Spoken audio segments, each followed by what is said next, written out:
Algunas personas no se muestran como realmente son.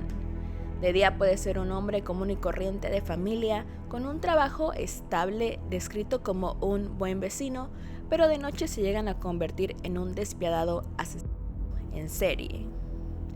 Hola, yo soy Teigna y bienvenidos a Descifrando el Enigma, un proyecto que inició hace varios años en 2021, tiene 4 años ya, pero hoy se retoma uno de mis hobbies preferidos y de las cosas que más me apasiona platicar, como estos casos.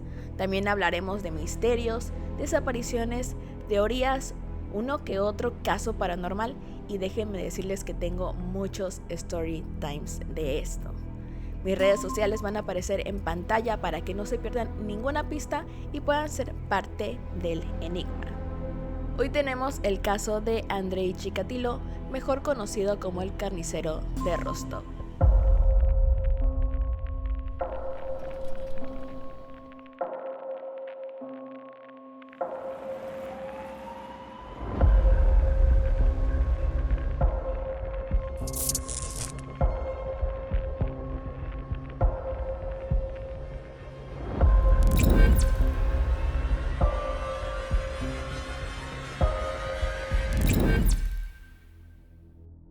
En esta historia vamos a ir por partes.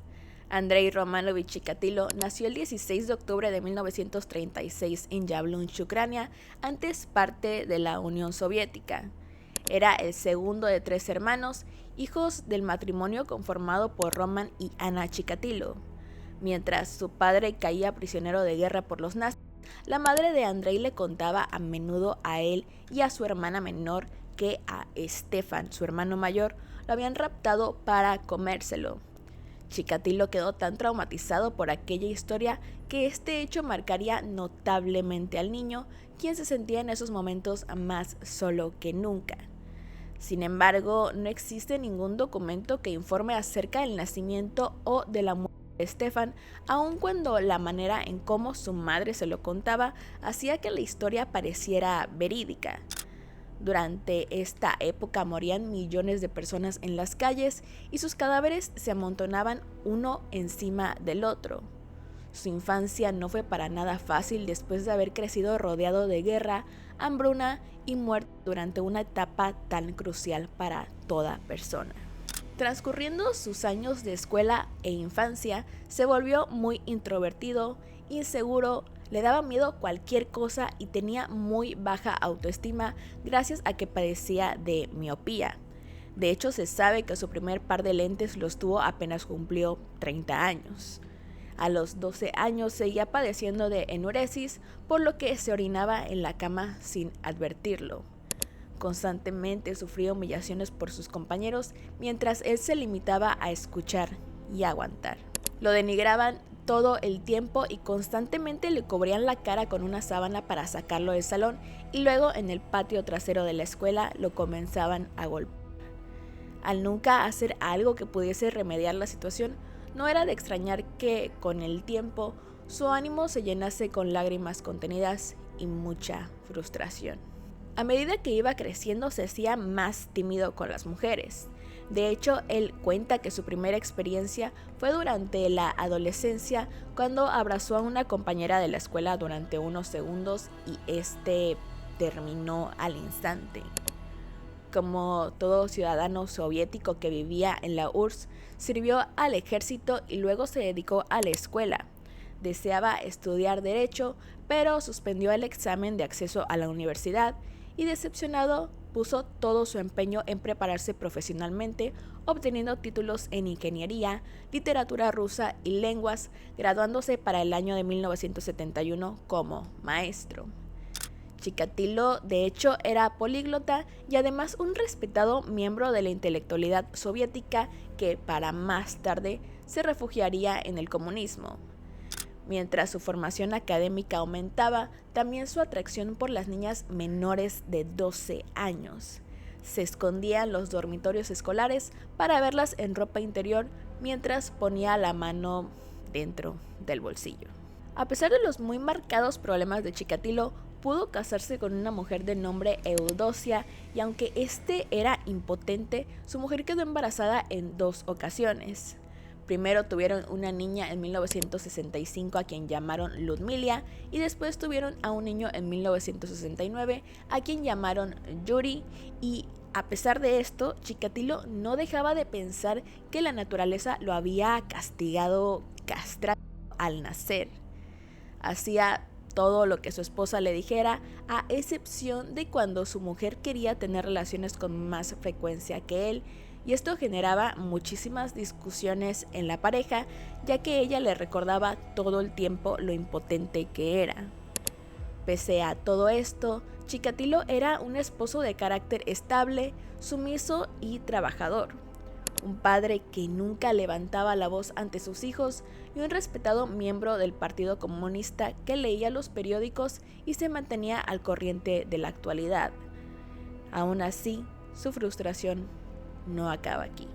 En la escuela en la que trabajaba, sus alumnos no lo tomaban en serio y se burlaban constantemente de él, apodándolo la garza, porque caminaba muy encorvado y la posición de la cabeza era hacia el frente.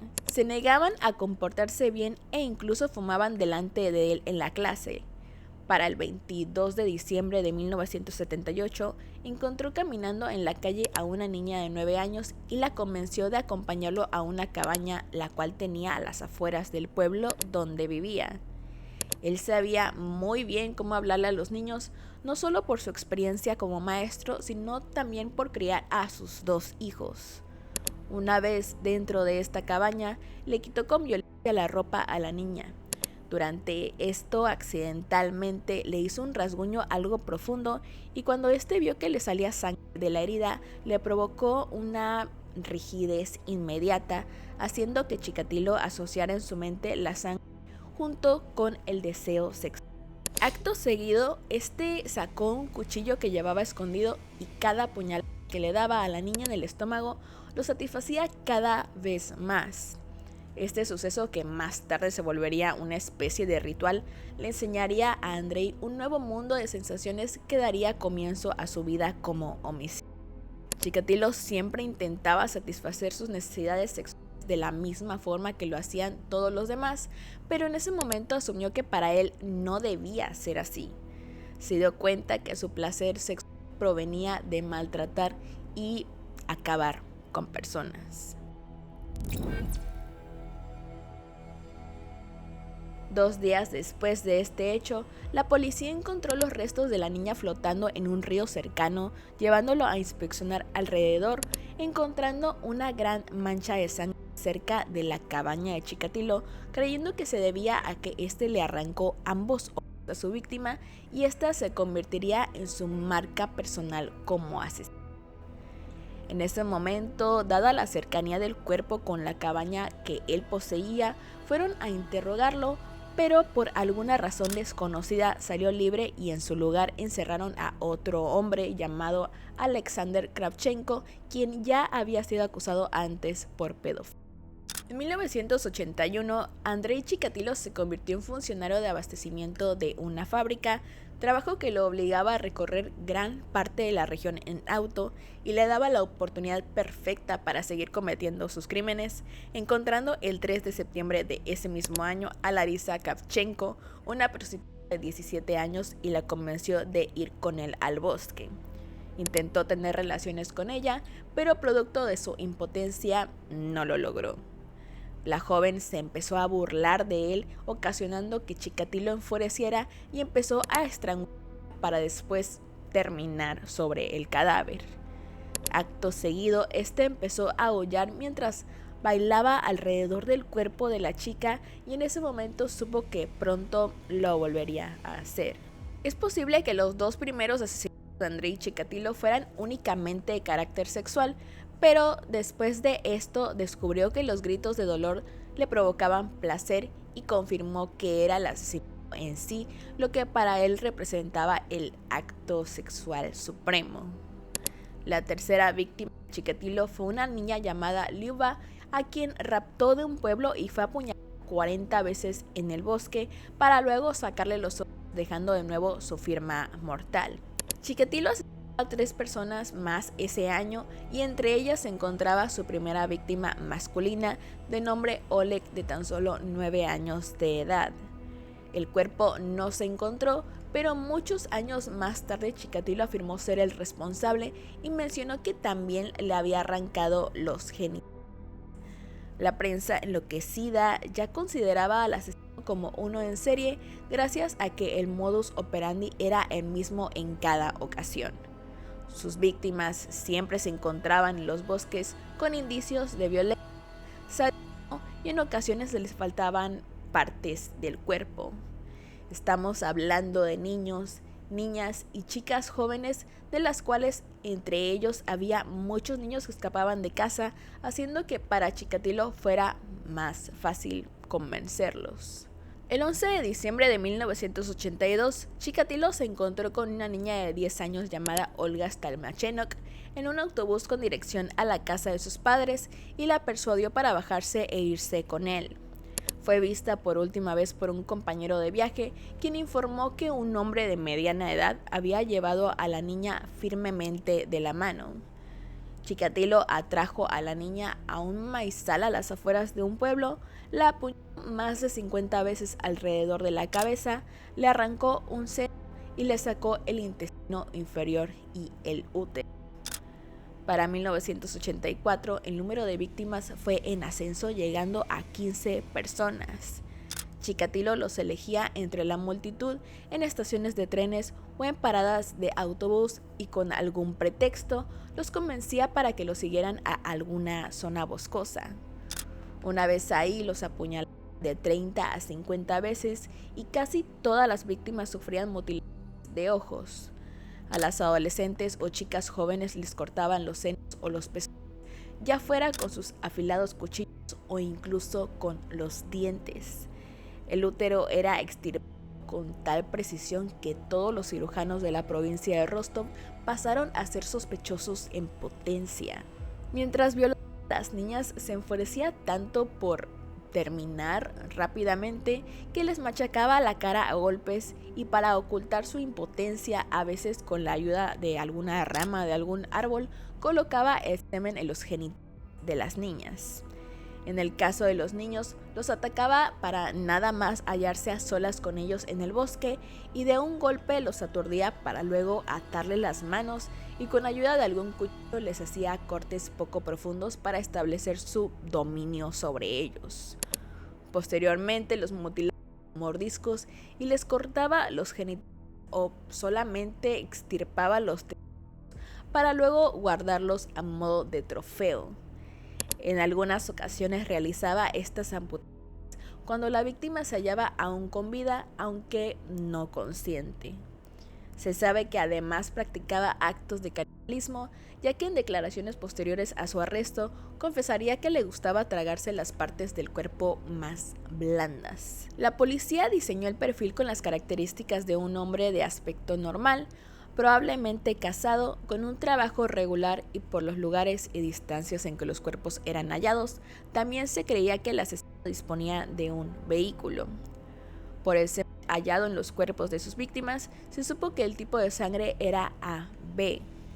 El 14 de septiembre de 1984 detuvieron a Chikatilo en el mercado de Rostov, pues en líneas generales encajaba con el perfil del asesino, pero no pudieron demostrar nada más. Chikatilo parecía un hombre respetable y tras hacerle un análisis de sangre, este resultó ser del grupo A y enseguida fue puesto en libertad sin ningún cargo. Más tarde durante el proceso se sabría que la sangre tipo A y el semen AB de Chikatilo no eran un error. De hecho, es bastante inusual, pero ha pasado este tipo de situaciones en la rama médica. Durante el periodo de la investigación, los archivos de la policía contenían datos de unos 26.500 sospechosos. Cuando apareció el cadáver número 30, los periódicos empezaron a dar noticias del posible asesino en serie, quienes todos pensaban que tenía un retraso mental, a pesar de que la policía no estaba de acuerdo. Más tarde, Chikatilo fue acusado de haber robado un rollo de linóleo de su oficina, y 7 meses después, con ese caso aún pendiente, fue arrestado por comportamiento impropio en la estación de autobuses de Rostov y fue sentenciado a 15 días en prisión.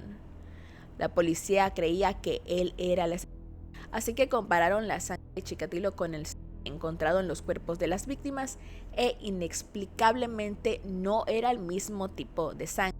De vuelta al robo del rollo de linóleo, fue sentenciado a 1 año en la cárcel, pero el juez simpatizó con él y lo liberó antes. El 17 de octubre de 1990 volvió a cometer un asesinato en un bosque cercano a una estación de tren, y este crimen absorbió a toda la policía local y a una fuerza antidisturbios de 100 hombres, pero 2 semanas después, Chikatilo volvió a actuar. Esta vez fueron unos 600 detectives los encargados de investigar a lo largo de la línea de los bosques, en donde montaban guardia 3 o 4 oficiales en los paraderos más aislados. El 6 de noviembre del mismo año, uno de estos detectives vio salir del bosque a un hombre con traje y corbata. Mientras observaba cómo éste se lavaba las manos en una fuente, notó que tenía un dedo vendado y una mejilla manchada de sangre, por lo que el detective le pidió la documentación, pero no tenía motivos suficientes para arrestar a Chikatilo. Sin embargo, dejó constancia del incidente y al día siguiente se encontró el cadáver de una chica en esa misma zona. El homicidio tenía que haber pasado por la estación y el culpable no podía ser otro más que el sospechoso del informe. Arrestaron a Andrei el 20 de noviembre, sospechoso de haber asesinado a 36 víctimas, todos ellos mujeres y niños. Su esperma, aunque no su sangre, sí era del tipo AB, así que el fiscal general de la provincia de Rostov emitiría una orden para la detención de Chikatilo y posterior investigación exhaustiva del caso. En los interrogatorios afirmó que simplemente era un ciudadano normal, que no había cometido ningún delito y que era objeto de una persecución absurda por parte de la policía. Aunque mantenía su inocencia, Andrei Chikatilo llevó a los investigadores de Rostov al lugar donde yacían 3 cadáveres que aún no se habían descubierto. El 27 de noviembre de 1990 dijo estar dispuesto a aportar pruebas de sus crímenes si no continuaban hostigándolo con los interrogatorios, y 2 días después se derrumbó ante un psiquiatra a quien acabó confesándole 52 asesinatos. Posteriormente guió a los investigadores a los distintos lugares con la esperanza de que el número de muertos se convirtiera en un espécimen de estudio científico. Lo que la policía dedujo de sus declaraciones es que el asesino trataba de buscarse una posible salida alegando una enfermedad mental y, de todas formas, Chikatilo fue acusado de 53 asesinatos agravados debido a que muchas de sus víctimas fueron envenenadas vivas. Los psiquiatras afirmaban que sus actos eran premeditados y podían verlo como un sádico bastante prudente que no sufría ningún trastorno que pudiera impedirle ver que sus actos estaban mal. Por esa razón, en octubre de 1991 se dieron a conocer sus conclusiones, diagnosticando que el asesino estaba legalmente cuerdo. El juicio de Andrei Chikatilo se inició en abril de 1992 y duraría hasta octubre de ese mismo año. Con la cabeza rasurada, presenció su juicio desde un cubículo de metal para mantenerlo a salvo de la multitud enfurecida. Los jueces no se tomaron su tiempo para anunciar el veredicto, por lo que el 15 de octubre de 1992, Andrei Chikatilo fue sentenciado a pena de muerte y lo ejecutaron el 14 de febrero de 1994 de un tiro en la nuca en la prisión de Rostov. Después de la muerte de Chikatilo, su familia fue perseguida y amenazada de muerte. De hecho, en una ocasión les echaron gasolina por debajo de la puerta de su casa, prendiéndole fuego, y debido a esto todos se mudaron a otra ciudad ucraniana, adoptando el apellido de soltera de la esposa de Chikatilo. Su viuda Eudosia trabajó como directora de un jardín de niños, pero tuvo que renunciar después de saberse lo que hizo su marido. Formalmente se divorciaron mucho antes, en 1989, y en sus últimos años de vida, en el año de 2005, trabajó en un mercado local. Su hija Lyudmila se casó en 2 ocasiones. Tiene un hijo de su primer matrimonio y una niña del segundo. cortó todo lazo familiar mucho antes del arresto de su padre, debido a que en una visita este tocó indebidamente a su propio nieto. Retomó el contacto con su madre más adelante, mientras Chikatilo estaba en la cárcel. Por su parte, su hijo Yuri se casó y tuvo 2 hijos. Se llegó a cambiar el apellido 2 veces, adoptando a lo último el de su esposa. Se sabe que combatió en Afganistán y lo tuvieron que dar de baja ya que fue herido durante un bombardeo. Estuvo después 2 meses en la cárcel por robo de lanzacohetes valorados en $10,000 y por vendérselos a unos vietnamitas. Consiguió pequeños trabajos y luego se mudó junto con su familia a casa de su madre a finales de 1990. Ahí fue condenado en 1996 a 2 años de prisión por extorsión a un empresario local. Para 1998, 4 meses después de quedar en libertad, cometió un robo y volvió a ingresar a prisión por otros 6 años más. En total ha pasado 12 años de su vida privado de libertad, encarcelado o estando bajo libertad condicional. En 2004 decidió comenzar de nuevo y abrió su propio negocio. Yuri cree firmemente que su padre no mató a 52 personas, sino que le imputaron asesinatos sin resolver. A pesar de ya no tener su apellido, este nunca ocultó ser el hijo de Andrei Chikatilo y dice sentirse muy orgulloso sabiendo quién fue su padre. Por eso a su hijo mayor lo llamó Andrei en honor y recuerdo a su abuelo. Los crímenes de Andrei Chikatilo son siempre mencionados cuando se habla de asesinos en serie. A pesar de que el número de asesinos fue arriba de 50, se sospecha que fueron muchos más. De hecho, se llegaron a filmar 2 películas inspiradas por los crímenes de Andrei Chikatilo, una llamada Ciudadano X en 1995 y la otra era Evilenko, filmada en 2004. Como antes mencioné, de hecho el haber crecido rodeado de cosas que ningún niño debería de ver, para mí fue el detonante. No había forma de que tomara mejores decisiones, ya que no conocía algo más que no fuera muerte, pero aún así no justifica lo que hizo. Recuerda que en cada esquina puede haber un nuevo misterio y cada semana habrá un nuevo enigma. No olvides darle seguir a todas mis redes sociales para estar al tanto de nuevos episodios y seguir la conversación. Así que, hasta la próxima, mantente alerta y despierto porque en este mundo nada es lo que parece.